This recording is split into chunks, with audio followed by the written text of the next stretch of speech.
Great, good evening everyone. Thank you so much for joining us for tonight's post-match press conference featuring Aiden Markram following the third Betway ODI between South Africa and Australia here in Potchefstroom.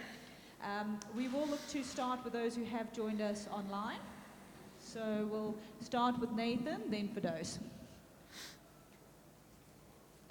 Thank you very much, Lucy. Aiden, you can smile, by the way. You scored 100.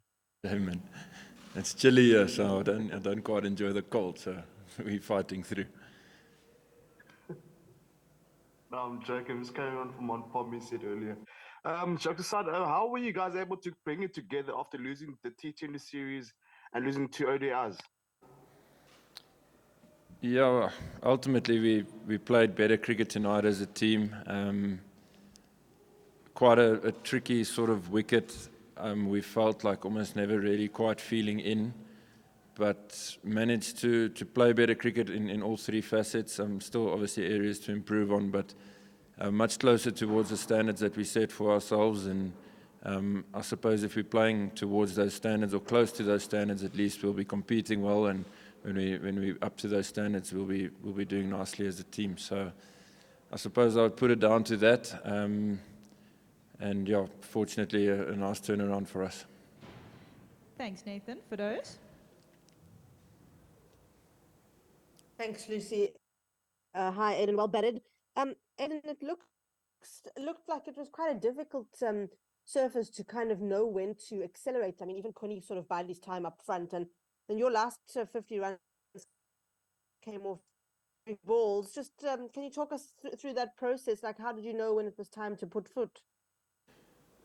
Yeah, it was sort of, we're trying to build partnerships on a wicket like that. I don't think it's quite easy for new batters to start on those wickets. And I mean, when you have to walk in and just try to smoke it from ball one on a wicket like that, it can be quite challenging. So the idea was always to get partnerships sort of at least starting to develop before pulling trigger.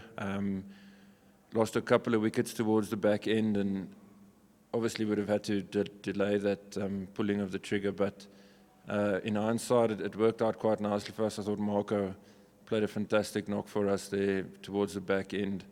To strike at 200 at that stage of the game on that wicket was fantastic, and then Cici and I could almost just ride on that momentum to finish it off. Thanks, Firdous. Telford? Thanks, Lucy. How's it, Aiden? You guys have been under the pump. You know, you've lost 5 in a row, and you've got people like us asking you irritating questions, I'm sure, and you might be getting a few scared looks in the street. And I just as a human, not as a cricketer, how does it feel when things come together as well as they did tonight? Yeah, I think it's a lot of relief involved.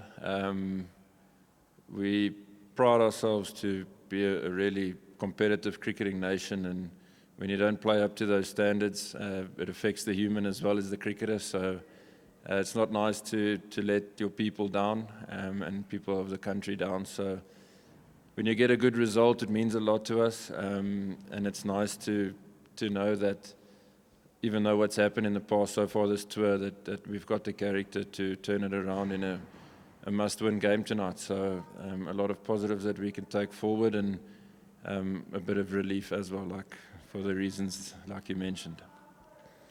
Thanks, Telford. Morgan? Thanks, Lucy. Hi, Aiden. Well batted. You mentioned relief now, and from a personal point of view, it must be quite a big relief for you as well to score a ton against one of the top nations.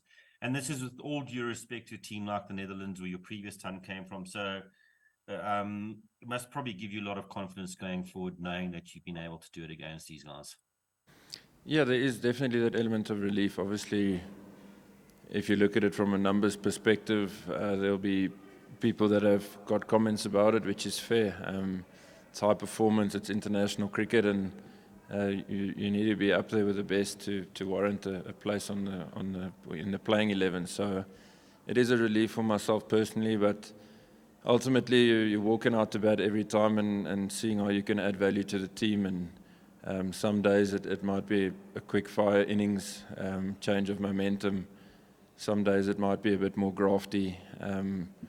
The situations will change, especially in the middle order. So it is a nice sense of relief, like you mentioned, to get a second 100 against a good Australian team. And hopefully we can sort of take that momentum and a little bit of form now moving forward. Thanks. Thanks, Adam.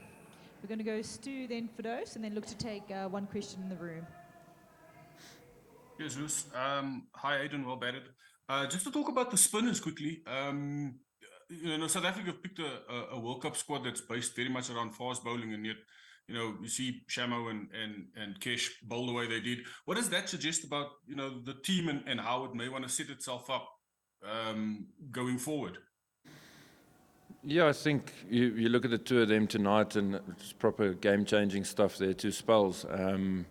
We are blessed to have some really good quicks in the country as well, so it's about sort of trying to adapt to conditions and identify which conditions your quicks will win you games, and the spinners maybe do a controlling role, and then you'll get to conditions similar to tonight where your spinners are going to win you the games, and the quicks can sort of chip in here and there and keep control of that rate. So they'll have to dovetail a while, but we are really blessed with them.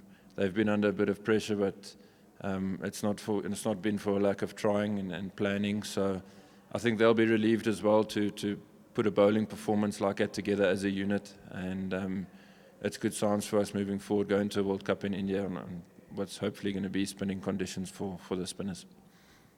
Thanks, Stu. Fidos?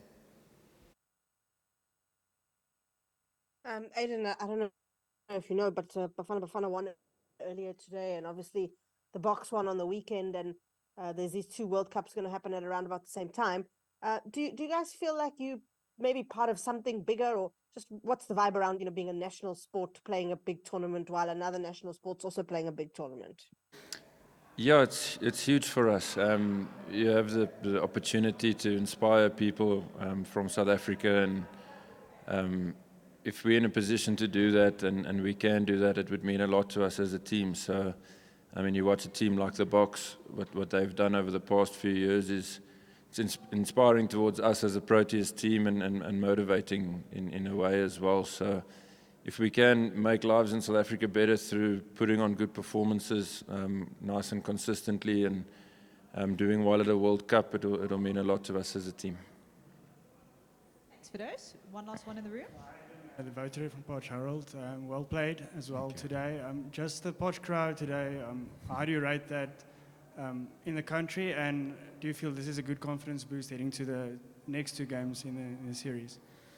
Yeah, it's always a great crowd here, especially when it's varsity time. The students tend to pull in and really enjoy themselves and create a nice, unique atmosphere. So we do definitely enjoy playing here. We enjoy playing here when the students are here, for that exact reason.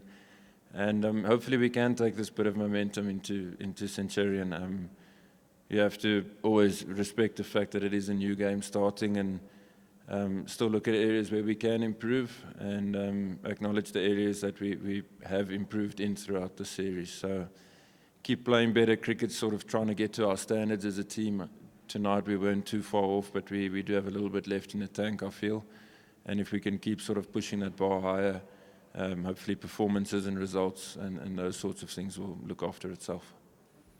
Great. Thank you very much. Thank you, Aiden, for joining us, as well as those in the room and those online. And we'll see you at the next one at Supersport Park in Centurion.